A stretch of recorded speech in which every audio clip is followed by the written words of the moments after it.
જય હાટકેશ, જય શ્રી કૃષ્ણ. પુરાણ પુરુષોત્તમ રાધે પુરુષોત્તમ ભગવાન કી જય. થાળ લઈએ આજનો. પુરુષોત્તમ ભગવાનને નવા નવા થાળ ગાઈને રીઝાવીએ. મારે મંદિરીએ આજે કીધા છે ભોજનિયા મન ભાવતા, વહેલેરા આવજો પુરુષોત્તમ દાદા, વાર ન લાગે આવતા. સ્વાગતમાં પુષ્પોની માળા તૈયાર છે, માળા તૈયાર છે, કોમળે કળીઓથી ગૂંથેલો હાર છે, ગૂંથેલો હાર છે. આનંદે આનંદ થાય હૈયામાં, પ્રેમ થકી પહેરાવતા, વહેલેરા આવજો પુરુષોત્તમ દાદા, વાર ન લાગે આવતા. રૂપાના બાજોઠિયા કંચનનો થાળ છે, કંચનનો થાળ છે, સ્નેહ ભરી સામગ્રી સઘળી તૈયાર છે, સઘળી તૈયાર છે. એક પછી એક હું પીરસવા માંડું, આવે ઉછાળો ધરાવતા, વહેલેરા આવજો કાઠા ઘરમાં વળી, વાર ન લાગે આવતા. હે મારે મંદિરીએ આજે કીધા છે ભોજનિયા મન ભાવતા, વહેલેરા આવજો કૃષ્ણ કનૈયા, વાર ન લાગે આવતા. મોદકના લાડુને માવાની ઘારી, માવાની ઘારી, પિસ્તાની બરફીને સેવ સુંવાળી, સેવ સુંવાળી, પ્રેમે આરોગજો લચપચતા લાડુ, થાક લાગ્યો છે મને વાળતા, વહેલેરા આવજો પુરુષોત્તમ દાદા, વાર ન લાગે આવતા. દૂધીનો હલવો ને પૂરાણે પોળી, પૂરાણે પોળી, બે પડી રોટલીને ઘીમાં ઝબોળી, ઘીમાં ઝબોળી, મગજમય શુભને મોહન થાળ છે, વાર લાગી છે મને ઠારતા, વહેલેરા આવજો કાઠા ઘરમાં વળી, વાર ન લાગે આવતા.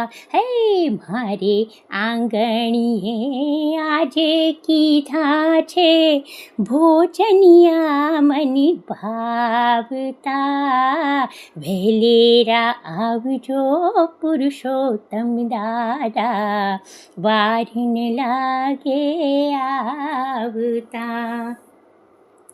શાક કીધા છે મેં તો વિધ વિધ જાતના, વિધ વિધ જાતના, કરવા વખાણ શા કેસરિયા ભાતના, કેસરિયા ભાતના, કઢી અને દાળ કેરી વાત નિરાળી, મહેક આવે છે વઘારતા, વહેલેરા આવજો પુરુષોત્તમ દાદા, વાર ન લાગે આવતા.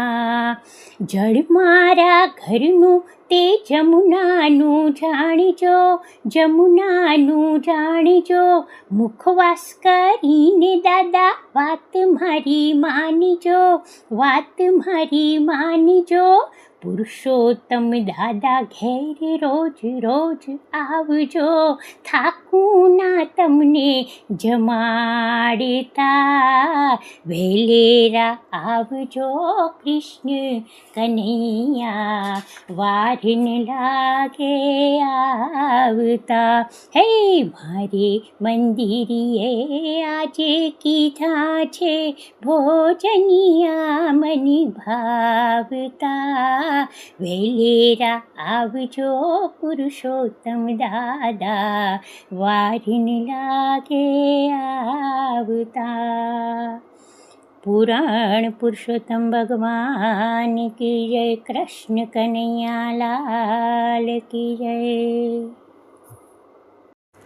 ઠાકોરજીની થાળીને લઈ ગયા વનમાળી, વનમાળી તો રાંધે છે ને પાર્વતી તો પીરસે છે. અડી ઘડીના ઓધવજીને પાઘડીના પ્રભુજી, ઉઠરે જીવડા ભાણું વાયું, ઠાકોરજીનું દેરું આવ્યું. ઘેર ઘેર દીવા બળે, વૈષ્ણવજન તો ભજન કરે, ઠાકોરજીની થાળીને લઈ ગયા વનમાળી.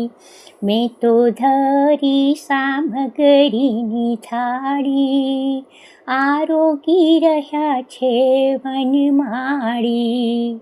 પ્રભુ નૈવેદ લીધા છે પ્રીતે, આરોગી ઉઠ્યા છે રોજની રીતે. કૃષ્ણ કનૈયા લાલ કી જય. પુરાણ પુરુષોત્તમ ભગવાન કી જય. પુરાણોક્ત પુરુષોત્તમ મહિનાની કથા, અધ્યાય બીજો. પ્રશ્ન વિધિ. શુક મુનિ કહે છે, હે મુનિદેવો, એ સ્થાને પરીક્ષિત રાજાની વિનંતીથી શુકદેવજીએ તેમને શ્રીમદ ભાગવતની કથા સંભળાવી અને તે સાંભળી રાજાનો મોક્ષ થયો. તે પછી આ જગ્યાએ હું યજ્ઞ કરવા આવેલા બ્રાહ્મણોના દર્શન કરવા આવ્યો અને કૃતાર્થ થયો છું. ઋષિઓ બોલ્યા, હે સાધુ પુરુષ શુકદેવજી, બીજી બધી વાત પડતી મૂકી શ્રી વ્યાસજીના શ્રી મુખેથી આપે જે કાંઈ નવીન સદબોધ સાંભળ્યો હોય તે કૃપા કરી અમને કહી સંભળાવો. શુકમુનિએ કહ્યું, હે સનકાદિ ઋષિઓ, ક્ષત્રિય પિતાની બ્રાહ્મણ પત્નીને પેટે ઉત્પન્ન થયેલો એવો હું આજના આવા આદરમાન અને પ્રેમ માટે મને પોતાને ધન્ય માની મારી અલ્પમતી પ્રમાણે કહી સંભળાવું છું. એક દિવસ વીણાધારી નારદ મુનિ નરનારાયણના આશ્રમમાં ગયા. શ્રી વિષ્ણુ ભગવાનના ચરણકમળમાંથી નીકળેલી પતિત પાવની અલકનંદા નામની નદીની સમીપમાં બિરાજતા નારાયણ ભગવાનની પાસે જઈ નારદજીએ તેમને નમસ્કાર કર્યા ને પૂછ્યું, હે કૃપાસાગર, આપ ભૂત, ભવિષ્ય અને વર્તમાન ત્રણેય કાળના જ્ઞાતા છો. જ્ઞાની પુરુષો આપને સત્યાત્મા કહે છે અને સત્યની ઉત્પત્તિ આપનાથી જ થયેલી માને છે. આપનું તપ સર્વલોકમાં શિક્ષણ તથા ધર્મ માર્ગની મર્યાદાનું સ્થાપન કરવા માટે છે. જો આપ એવું તપ ન કરો તો પાપી અને પુણ્યાત્માથી ભરેલી આ સૃષ્ટિ કળિયુગમાં કેવળ પાપથી ડૂબી જાય તેવી રીતે કેવળ પુણ્યથી તરી પણ જાય. પહેલાં કૃત વગેરે યુગોમાં એવી વ્યવસ્થા હતી કે કુટુંબના એક માણસે કરેલા પાપ પુણ્યનું ફળ તેના સર્વ સગા સંબંધીને ભોગવવું પડતું હતું. એ વ્યવસ્થાને બદલી કળિયુગમાં જે કરે તેવું ભોગવે એવી વ્યવસ્થા તમે તમારા તપોબળ વડે કરો. કારણ કે હે ભગવાન, આ ઘોર કળિયુગમાં માનવ પોતાના ધર્મનીતિ તથા પુણ્ય માર્ગને ભૂલીને માયા, મોહ અને વિષય વિકારના વિનાશક પંથ તરફ વળેલો છે. તેમના દેહનું કલ્યાણ થાય તેવો કોઈ માર્ગ બતાવો. આપના શ્રી મુખેથી આ અજ્ઞાનરૂપી અંધારામાં પડેલા જીવાત્માઓના હૃદયમાં જ્ઞાનનો પ્રકાશ થાય તેવું કંઈક માર્ગદર્શન મેળવવા માટે જ હું ખાસ સત્યલોકમાંથી આ બ્રહ્મલોકમાં આવેલો છું. હે વિષ્ણુ પરમાત્મા, પરોપકાર કરવામાં આપ નીતિ ધરાવો છો તેવું વેદવાક્ય છે. એટલા માટે જનકલ્યાણની દ્રષ્ટિએ પણ આપ કોઈ એવી કથા કે વ્રતનો સાર કહી સંભળાવો કે જેના શ્રવણ માત્રથી માણસને નિર્ભય પદ પ્રાપ્ત થાય છે. આ પ્રમાણે નારદ મુનિનું વચન સાંભળી નારાયણ ભગવાને હસ્તે મુખે આ પુણ્યકારક કથા કહેવાનો આરંભ કર્યો. હે નારદ, વૃંદાવનમાં વિહાર કરનારા, ગોકુળનું પાલન કરનારા, ગોપાંગનાઓ ઘેલા કરનારા અને રાસ ક્રીડાના રસિયા એવા વિવિધ લીલાથી વિખ્યાત એવા 3 લોકોને ઉત્પન્ન કરનારા પરમ પવિત્ર અને મોક્ષદાયી એવા શ્રી પુરુષોત્તમ ભગવાનનું મહાત્મ્ય હું તને કહી સંભળાવું છું. એ સાંભળવાથી ગરીબાઈ અને વૈધવ્યનો નાશ થાય છે, કીર્તિ સંપાદન થાય છે, સંતતિની તથા મોક્ષની પ્રાપ્તિ થાય છે. તેવું નારાયણ ભગવાનનું કહેલું સાંભળી નારદ બોલ્યા, હે ભગવાન, એ પુરુષોત્તમ કયા દેવ છે? તેની શી કથા છે? તેનું મહાત્મ્ય શું છે? તે કૃપા કરી મને વિસ્તારપૂર્વક કહી સંભળાવો. શુકદેવ સૌનકાદિ ઋષિઓને કહે છે. આ પ્રમાણે નારદજીના સવાલના જવાબમાં નારાયણ ભગવાને કહ્યું, હે નારદ, પુરુષોત્તમ એક મહિનાનું નામ છે, કારણ કે એ મહિનાના સ્વામી કૃપા સિંધુ પુરુષોત્તમ ભગવાન પોતે છે. આથી સર્વ ઋષિઓ તેને શ્રી પુરુષોત્તમ માસ કહે છે. એ માસનું શ્રદ્ધા અને ભક્તિપૂર્વક વ્રત કરવાથી પુરુષોત્તમ ભગવાન પ્રસન્ન થાય છે. નારદજી આ સાંભળી ફરીથી પૂછવા લાગ્યા, હે ભગવાન, 12 માસની અંદર પુરુષોત્તમ માસનું નામ મેં હજી સાંભળ્યું નથી. એ મહિનો કયો અને પુરુષોત્તમ ભગવાન એ માસના સ્વામી કેવી રીતે થયા? તેમજ તે માસનું વ્રત અને વિધાન કઈ રીતનું છે? તે માસમાં સ્નાન, દાન વગેરે શું શું કરવાનું છે? જપ, પૂજા અને ઉપવાસનું શું સાધન છે? એ માસનું વ્રત કરવાથી કયા દેવ સંતુષ્ટ થાય છે? તે વ્રત કરનારને શું ફળ મળે છે? તે સર્વ મને કૃપા કરી કહી સંભળાવો.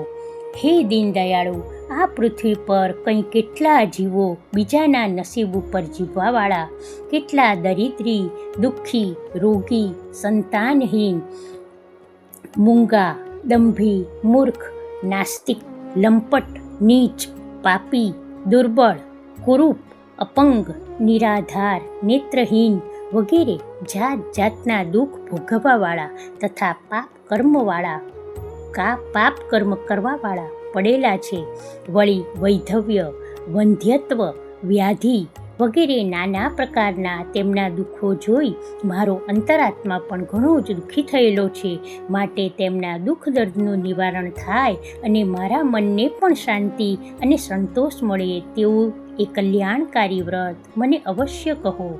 શુકદેવજી કહે છે, હે સૌનકાદિ ઋષિઓ, આ પ્રમાણે નારદજીને મોઢે મૃત્યુલોકના માનવીઓની દુઃખભરી કહાણી સાંભળી નારાયણ ભગવાન દયાભીના થઈ ગયા અને તેમને કલ્યાણકારી એવી પુરુષોત્તમ માસની કથાનું મહાત્મ્ય વગેરે કહેવાને તત્પર થયા. ઇતિ શ્રી બૃહદ નારદીય પુરાણે શ્રી પુરુષોત્તમ માસનો અધ્યાય 2 સંપૂર્ણ. શ્રી કૃષ્ણાર્પણમસ્તુ. કૃષ્ણ કનૈયા લાલ કી જય. રાધે પુરુષોત્તમ ભગવાન કી જય.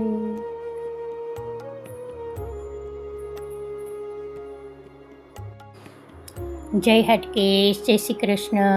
પુરુષોત્તમ ભગવાન કી જય. દ્રષ્ટાંત કથા તો રોજ આવશે જ, પણ કાઠાગોરની વાર્તા રોજ કરવાની છે. એટલે પહેલાં આપણે કાઠાગોરની વાર્તા લઈશું, જે આમાં એકદમ ટૂંકમાં જ છે અને સરસ છે. પછી આગળ દ્રષ્ટાંત કથા બીજી. કાઠાગોર માત કી જય. જે નદી કિનારે જઈ અને રેતીની ઢગલીઓ કરી અને 5 લાડવા કરી અને તેની બાઈઓ પૂજા કરે છે, એને પુરુષોત્તમ ભગવાન કહેવાય. અને કાઠાગોર, નદીને કાંઠે નાહવાનું હોય ને એ હોય, એ કાઠાગોર છે. આ ગોરમાં એમની આપણે કથા કરીએ. પુરુષોત્તમ માસ આવ્યો છે. આખા ગામની સ્ત્રીઓ નદીએ નાહીને કથા વાર્તા સાંભળે છે. કાઠાગોર પૂજે છે. સાસુને વહુ હતા. સાસુ તો સહેલીઓ સાથે ગાતી ગાતી જાય છે. જળનાય સ્થળ વિસ્મે કાઠાગોર બનાવી પૂજા કરે છે અને પછી ઘેર આવે છે. વહુ તો છપ નાય છે, ધબ ધબ ધોવે છે. બેસો વહુ, કાઠાગોર પૂજો. ના રે ના બાઈ, મારે ઘેર કામ છે, એ તો નવરાની નિશાની છે, એમ કહી ઘેર આવે છે. વહુને તો કાઠાગોરનો શ્રાપ લાગ્યો છે.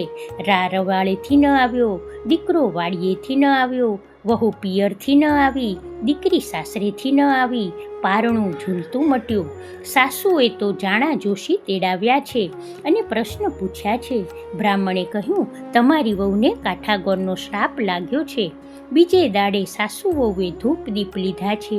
છાબડીએ ફૂલ, દાબડીએ કંકુ લઈ સાહેલી સાથે ગાતા ગાતા નદીએ જઈ અને નાહ્યા છે. કથા વાર્તા સાંભળી છે અને ગૌરમાને પૂજ્યા છે. જ્યાં વાજતે ગાજતે ઘેર આવ્યા તો રા રવાળેથી આવ્યો, દીકરો વાડીએથી આવ્યો, વહુ પિયરથી આવી, દીકરી સાસરેથી આવી. કપાળે ટીકો, કાંખમાં કીકો, ઝૂલતું પારણું, ઘૂમતું વલોણું, ગોઠણ સમી છાસ, કોણી સમૂહ માખણ, ખળખળતી ખીચડી, સુવાવડી દીકરી થઈ છે. જેવા કાઠાગોર માવડી તેને તુસ્માન થયા, તેવા સૌને થજો. શ્રી કાઠાગોર માત કી જય. આ મારી પાસે જે પુસ્તક છે ને એ મારા સાસુજીનું જ છે. એ પણ કરતા હતા કથા, અને આ બહુ જૂનું છે પુસ્તક આ, અને બધું મોસ્ટ ઓફ તો શોર્ટમાં જ છે. હવે લઈએ આપણે બીજું દ્રષ્ટાંત. એનું શીર્ષક છે એકનું અનેક ગણું. કોઈ એક નગરમાં એક બાઈ ઘણી જ ગરીબ હતી. ઘંટી ફેરવીને 100 રૂપિયા ભેગા કર્યા હતા. પુરુષોત્તમ મહિનો આવ્યો અને એ બાઈ રોજ કથા સાંભળવા જતી. એટલે એક દિવસ કથામાં વાત આવી કે આ માસમાં દાન કર્યું હોય તો 1000 ગણું ફળ મળે. તે સાંભળી તો બાઈની પાસે 100 રૂપિયા હતા.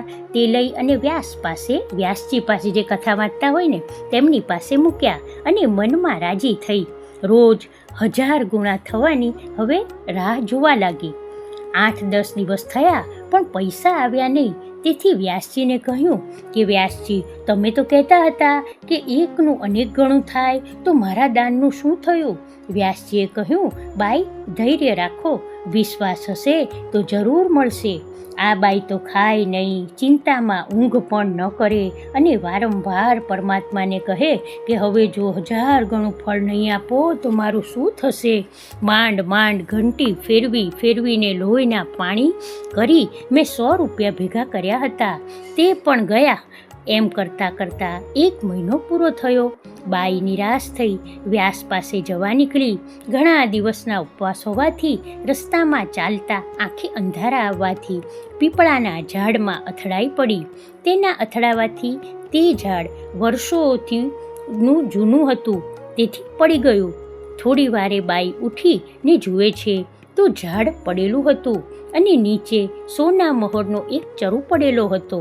તે જોઈ બાઈ રાજી થઈ, પણ કોઈનો માલ લેવાય નહીં એમ વિચારી તે આગળ ચાલવા લાગી. જરા આગળ ગઈ એટલે પુરુષોત્તમ ભગવાને બાઈને દર્શન આપ્યા અને કહ્યું કે તે જે 100 રૂપિયા મારા નામે ખર્ચ્યા છે તેના બદલામાં આ ચરુ તારા માટે મેં રાખ્યો છે, તે તું લઈ જા. એમ કહી પ્રભુ અંતર્ધ્યાન થઈ ગયા અને બાઈ રાજી થઈ સોના મહોરનો ચરુ લઈ અને ઘણું જ દાન પૂન કર્યું અને અંતે સ્વર્ગમાં ગઈ. કૃષ્ણ કનૈયા લાલ કી જય. પૂરણ પુરુષોત્તમ ભગવાન કી જય. કાઠાગોર માત કી જય. નમઃ પાર્વતી પતયે. હર હર મહાદેવ હર. જય પ્રભુ. સુખ શાંતિ આપજો. સૌ સારાવાના કરજો. સૌને સદબુદ્ધિ આપજો, દયા આપજો, વિદ્યા આપજો, ભૂલ ચૂક માફ કરજો. આપની અવિરત ભક્તિ આપજો. સદા સર્વદા સંગે રહેજો પ્રભુ. બધું જ કૃષ્ણાર્પણમસ્તુ.